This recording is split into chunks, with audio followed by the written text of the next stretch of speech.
తస్మై శ్రీ గురవే నమః. అజ్ఞానం అనేటువంటి అంధకారాన్ని తొలగించేసి జ్ఞానం అనేటువంటి బీజాన్ని నాటేవంటే ఇదిగో గురువులు అందరూ. సో ఇలాంటి వాటిని మనం మరి గౌరవించుకోవాలి. ఈ గౌరవం అనేది ఒకసారి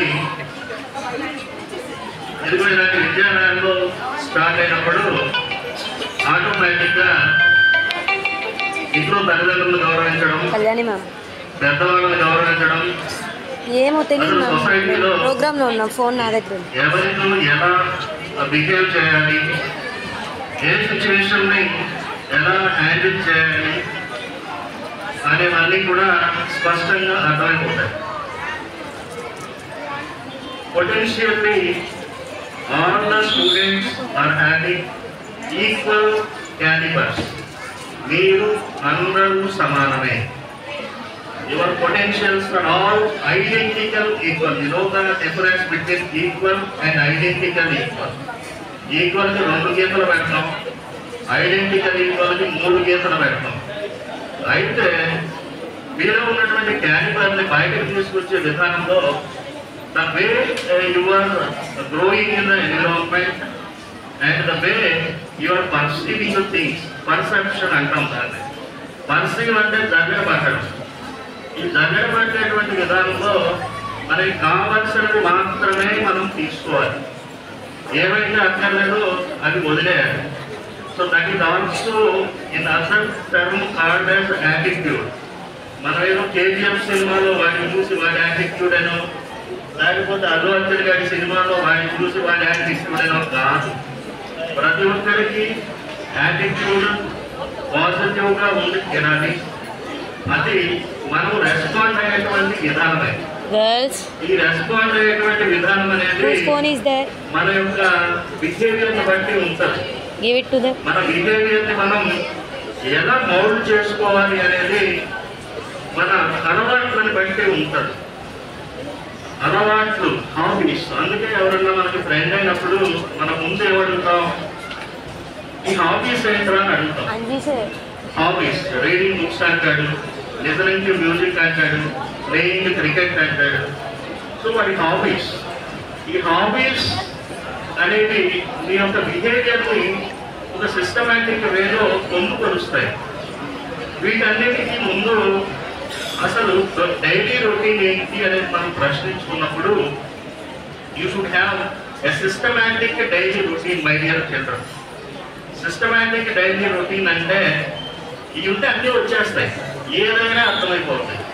న్యూటన్స్ థర్డ్లా కాదు, వాడి తర్వాత వాడు చెప్పింది కాదు, వాడి తర్వాత వాడు చెప్పింది కాదు, ఏదైనా అర్థమైపోతుంది. So you must have a systematic daily routine. 5:30కి లేవాలి అంటే ఇక దేర్ ఇస్ నో ఆప్షన్. లేవాలి, మరి మొహం కడగాలి, 1 గంట చదవాలి, అంటే ఇంకా దేర్ ఇస్ నో చాయిస్. 1 గంట చదవాలి, ఏదైనా చేతనైతే అమ్మకో నాన్నకో హెల్ప్ చేయాలి. మీకు మీరుగా రెడీ అవ్వాలి.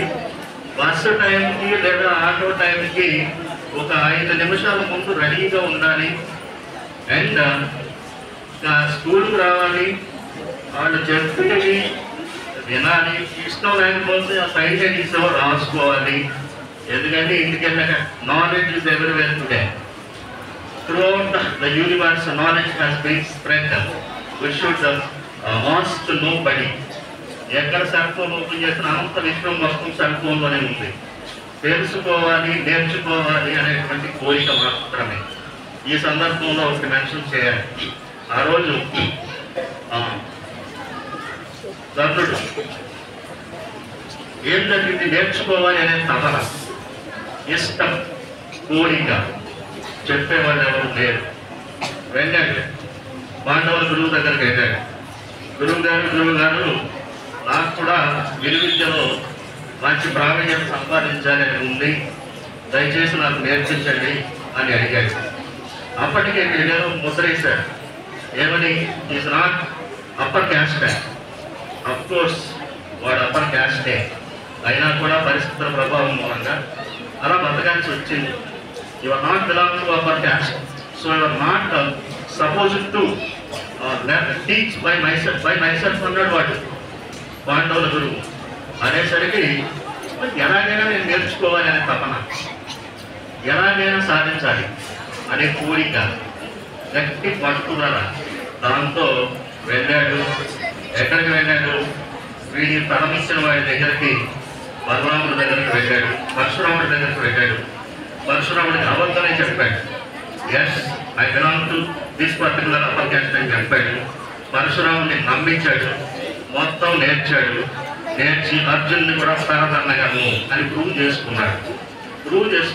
అది కసంటే నేర్చుకోవాలి అనే తపన, అది ఉన్నవాడికి ఎవరికైనా సక్సెస్. ఆఫ్ కోర్స్ కర్ణుడి విషయంలో దుర్యోధను చేరవేయడం మూలంగా బ్యాడ్ ఫ్రెండ్షిప్, బ్యాడ్ సర్కిల్, దాని మూలంగా he was affected. That's also a lesson to us. So the thing is, we have to perceive whatever there, the positive aspects only throughout the journey, throughout the history, right from Satyayugam, and thereafter Trevayugam, thereafter Gopara, and now Kaliyugam, whatever it may be. ప్రతి దానిలోనూ, ప్రతి అడుగులోనూ, సృష్టిలో ప్రతి దానిలోనూ పాజిటివ్గా స్పందించేటువంటి కోణం ఉంది, తీరుతుంది. Even కోబ్రాలో కూడా దాని విషయం కూడా కేంద్రీలు వెనకట్టలేనటువంటి లక్షలలో కోట్లలో ఉంది ఈ కోబ్రా యొక్క విషయం కూడా. సో మనకి ఏది అవసరం, ఎంతవరకు అవసరం అనేది మాత్రమే తీసుకోవాలి. ఈ ఆస్పెక్ట్లో తీసుకున్నప్పుడు మనం చదవద్దు, దయచేసి చదవద్దు. నేర్చుకోండి, దయచేసి చదవద్దు. చదువులో ఏముంటాయంటే 100 కేజీల బరువు ఉండే పుస్తకాలు ఉంటాయి, రోజు ఎగ్జామ్స్ ఉంటాయి, ఇవి మాత్రమే ఉంటాయి. మాస్టర్ దంతాలనే భయం మాత్రమే ఉంటుంది. కానీ నేర్చుకోవడంలో ఇవేమీ ఉండవు. ప్లెంటీ ఆఫ్ లిబర్టీ ఉంటుంది నేర్చుకోవడం. ఒక పిల్లవాడికి అదిగో మన మహేంద్ర సింగ్ ధోని కొట్టాడు హెలికాప్టర్ షాట్ ఇష్టం. వాడికి ఎలాగైనా దాన్ని నేర్వాలి, ఎలాగైనా నేర్చుకోవాలి. దానికోసం వాడు ఏం చేస్తాడు? ఆ గ్రౌండ్లో వాడు ఆడుతూనే ఉంటాడు. ఆ షాట్ పర్ఫెక్షన్ వచ్చే వరకు వాడు ఆడుతూనే ఉంటాడు. ఆకలి వేస్తుంది, వెళ్ళడు. చీకటి పడుతుంది, వెళ్ళడు. సెల్ ఫోన్లో టార్చ్ లైట్ వేసి ప్రాక్టీస్ చేస్తూ ఉంటాడు. ఎగ్జాక్ట్లీ అది ఇష్టం. ఆ ఇష్టం ఒకసారి ఏర్పడినప్పుడు ఎవడు నిన్ను ఆపలేడు. ఆ ఇష్టాన్ని నువ్వు గౌరవించినప్పుడు, ఆ ఇష్టాన్ని స్వీకరించినప్పుడు ఎవడు నిన్ను ఆపలేడు. అదే సక్సెస్. సో మనం చదివేదంతా కూడా దయచేసి ఉద్యోగాల కోసం చదవద్దు, లేదు ₹1,00,000 శాలరీ కోసం చదవద్దు. సక్సెస్ కోసం మాత్రమే చదవండి. సక్సెస్ అంటే ఇదే ఇది ఇచ్చే సాటిస్ఫాక్షన్, నీ మనస్సాక్షి ఇచ్చేటువంటి సాటిస్ఫాక్షన్ మాత్రమే సక్సెస్. ఆ సాటిస్ఫాక్షన్ ముందు అన్నీ తెలుగుంటే ప్రపంచంలో ఏది కూడా దాని ముందు నిలబడదు. సో దీంతో పాటుగా మనం విద్యార్థులం మన యొక్క లెర్నింగ్ లెవెల్స్ ఎలా ఉంటాయంటే, టైం తీసుకుంటే ఇబ్బంది లేదు. సో మన లెర్నింగ్ లెవెల్స్ ఎలా ఉంటాయంటే, తల్లి కడుపు నుంచి బయటపడతాం. తల్లి కడుపు నుంచి బయటపడిన తర్వాత అబ్జర్వ్ చేస్తాం మనం. Will be observing the things. So that's called observation. లెర్నింగ్లో ఫస్ట్ స్టేజ్ అదే అబ్జర్వేషన్. అబ్జర్వేషన్నే లీడ్స్ టు సైన్స్ అని మాట్లాడతాడు. ఆ రోజు ఆయన చెట్టు మీద నుంచి ఆ ఫ్రూట్ జారి పడింది, అబ్జర్వ్ చేశాడు అంతే, simple. Whites happening. Next question. దాని నుంచి మన కైనమాటిక్స్ పుట్టాయి. మన కైనమాటిక్స్ దాని నుంచి దూరం ఈక్వల్ వేగం కాదు, s equal u t plus half v² minus u² equal to 2as projectile rocket science. So this doesn't happen because of ishtam, interest. That is the success. So success కోసం మాత్రమే చదవండి, మార్కుల కోసం ఎప్పుడు చదవద్దు. అండ్ ఉద్యోగం కోసం అసలే చదవద్దు. సక్సెస్ వచ్చింది అంటే అన్నీ కూడా వైఫై లాగా నీ చుట్టూగా ఉంటాయి. డబ్బు నీ వెనకాలే ఉంటుంది, అధికారం నీ వెనకాలే ఉంటుంది, పవర్ నీ వెనకాలే ఉంటుంది. నువ్వు మాట్లాడిందే శాసనం. నీకు పవర్ లేకపోవచ్చు, ఏది లేకపోవచ్చు, కానీ సక్సెస్ ఉన్న రోజున అన్ని వైఫై లాగా నీ చుట్టూ తిరుగుతూనే ఉంటాయి. నువ్వు మాట్లాడిన శాసనం, ఎందుకంటే నువ్వు కరెక్ట్గానే మాట్లాడుతావు. అండ్ ఈ కరెక్ట్నెస్ ఎప్పుడు వస్తుంది అంటే సిస్టమాటిక్ అరేంజ్మెంట్ ఆఫ్ నాలెడ్జ్. మీకు తెలిసిన నాలెడ్జ్ అంటే ఎవరో ఏదో చెప్పేది కాదు. సృష్టిలో ప్రతిదీ నాలెడ్జే, ప్రతిదీ నాలెడ్జే. అదిగో ఆ చెట్టును చూసి నేర్చుకోవచ్చు, పొట్టను చూసి నేర్చుకోవచ్చు, మేడం చూసి నేర్చుకోవచ్చు, సారం చూసి నేర్చుకోవచ్చు, ఇంకొకడం చూసి నేర్చుకోవచ్చు. ప్రతిదీ నాలెడ్జే. Continuous and it is infinite.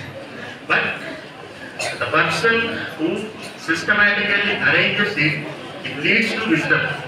Wisdom is a big one. Once you attain the process, you attain the stage of wisdom, and it leads to the perfect judgment. It gives the perfect judgment. Then 100 over 100, no doubt. You take a decision in any circumstances, whatever means circumstances, ఏదైనా తీసుకోనివ్వండి, you take 100% perfect decision. చదువు అనేది అది నేర్పాలి, learning అనేది అది నేర్పాలి. So teaching learning process ఉన్నటువంటి ప్రాముఖ్యత అదే. వన్స్ మీకు ఇవన్నీ ఎలా అవుతాయంటే సిస్టమాటిక్ డైలీ రొటీన్ ఉండాలా. ఇందాక ఎక్కడికి వచ్చాము, క్లాసులకు వచ్చాము, వాడు చెప్పే ఏదో చెప్తారు, మనకు కావాల్సిన ఏదో రాసుకుంటాము, అర్థం కాదు గోల్ చేస్తాం, అర్థమైతే ఎంజాయ్ చేస్తాం. సో ఇవన్నీ అయిపోయిన తర్వాత చక్కగా సాయంత్రం ఇంటికి వెళ్ళి ఆ బ్యాగ్ పెట్టేసి చెమట పోసిన దాకా చెమట పోయాలి. మన ఇష్టం వచ్చింది ఆడాలి, మన ఇష్టం. ఒక గంట ఆడి ప్రశాంతంగా వచ్చి స్నానం చేసి అప్పుడు ఏదో పెట్టి తినేసి ఒక గంట హోంవర్క్ ఏదో ఉంటుందిగా అది చేసేసి ఒక అరగంట ఆ ఇల్లాలు పిల్లలు సీరియల్ చూసేసి, మస్తు సీరియల్ అది యాక్చువల్గా చూసేసి, లేదా సంక్రాంతికి వస్తున్న సినిమా చూసి, now I am going to define the life. ఇలాంటివన్నీ చూసి you enjoy the life. Life is, my definition of life is the process of enjoying every moment in which you are involved. A simple definition. The process of, it may be learning, it may be teaching, it may be some other, maybe gaming, it may be some other, it may be some other. So with this learning లెవెల్స్లో observation వరకు అయ్యింది యాక్చువల్గా. ఇలా బాగా observation తర్వాత దానికి understanding అవుతుంది. రోజు చూస్తాంటే అండర్స్టాండ్ అవుతుంది, ఆటోమేటిక్గా అయిపోతుంది. అండర్స్టాండ్ అయిన తర్వాత రిమెంబర్కి వచ్చేస్తుంది. రిమెంబర్ అంటే పర్మనెంట్ మెమరీలోకి వెళ్ళిపోతుంది. తెలుసా, CPU మన కంప్యూటర్ పర్మనెంట్ మెమరీ, దాని సంగతి మామూలుగా ఉండదు, ఎప్పుడైనా బయటకు వచ్చేస్తుంది. పర్మనెంట్ మెమరీకి వెళ్ళిపోతుంది.